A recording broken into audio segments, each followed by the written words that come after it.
Hello guys, welcome to my YouTube channel. In this video I'll be showing you how to do your background so we can turn this into that. So let's get right into it. So as you can see, my drawing is set up, my outline is done, my subject is ready. Now I've seen a lot of artists do beautiful drawings, nice details, nice edges, until it comes time to add the background. And that's where the challenge is, because in trying to avoid smudging the edges that they've worked on for so long, it tends to create a glow that's not supposed to be there around the edges of the actual subject. And this makes the background look like it's not part of the drawing at all. Makes it look like an afterthought, like it wasn't included in the artwork to begin with. So in this video I'll be showing you the importance of actually starting with the background and then working on a subject afterwards. So coming back with a darker pencil, I'm redefining the edges that are going to be affected when I'm applying the background, and I'm doing this so that I do not lose the shape, and it is also a guide on where to apply the pressure so that I create a uniform background overall as much as possible. And also I'm going to be able to still identify the edges once the background is added, so that I do not lose the shape of my subject. I am using a 4B pencil for this process of redefining the edges. It is highly recommended that you use a soft pencil. The softer the pencil, the darker it's going to be. So 4B, 5B is fine, since my background is dark anyway, and it will also help to avoid the engravement of the paper, because when you come back and you shade, you will see them, and they will add unnecessary detail, or they're going to be very disturbing when you come back and you shade, and it's quite a mission to shade into them, so they're really not gonna help. So it is best you avoid those lines or avoid engraving your paper by using a very dark pencil, and also apply light pressure. That's why I'm using a dark pencil. I don't need that much pressure, so it's gonna help a lot.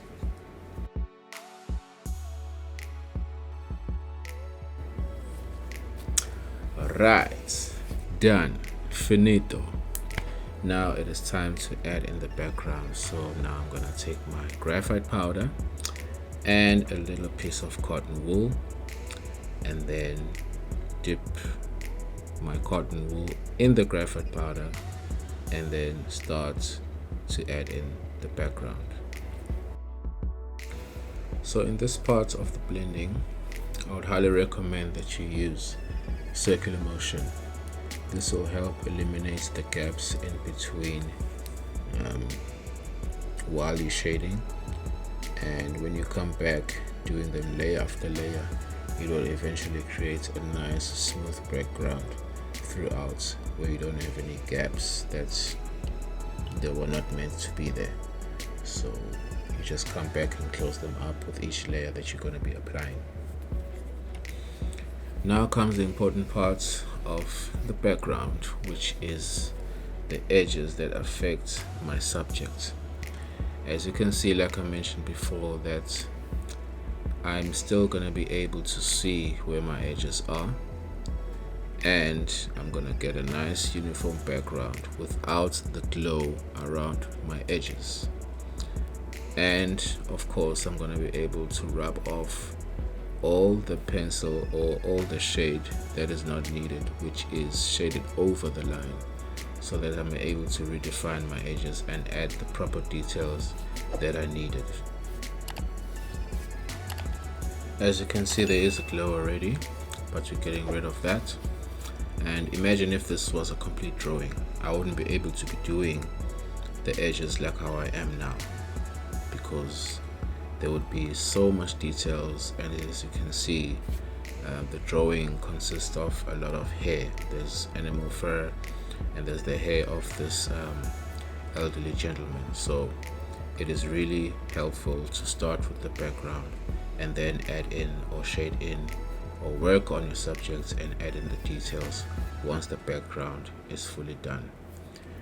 It's not a concern for me to shade over the edges at the moment, because I will come back and redefine my edges of the subject and remove the shaded over graphite where it's not needed. So with this shading like this, I can see where everything is. I can still see where the dark pencil is. I can still see where the shape of the hair is, and everything is still in place. Everything is still in its correct proportion. Although it might be looking a bit odd as compared to when I first did the outline,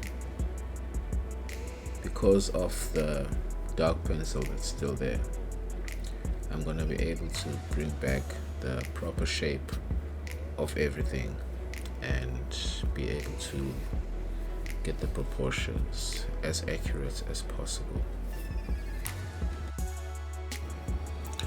And that, ladies and gentlemen, concludes our first lesson on how to shade a nice uniform background and avoiding the glow. As you can see, I'm bringing back the edges there, but we'll further demonstrate that on the next video, where I will be showing you guys how to draw hair and also bring back the details there on the edges and keep that uniform background so that it stays intact and part of the artwork. So I'll see you guys on the next video. Please subscribe to the channel, like this video, and share it with whoever you feel might be in need of assistance in improving their art skill. I hope this helps you a lot, and see you guys in the next video. Cheers.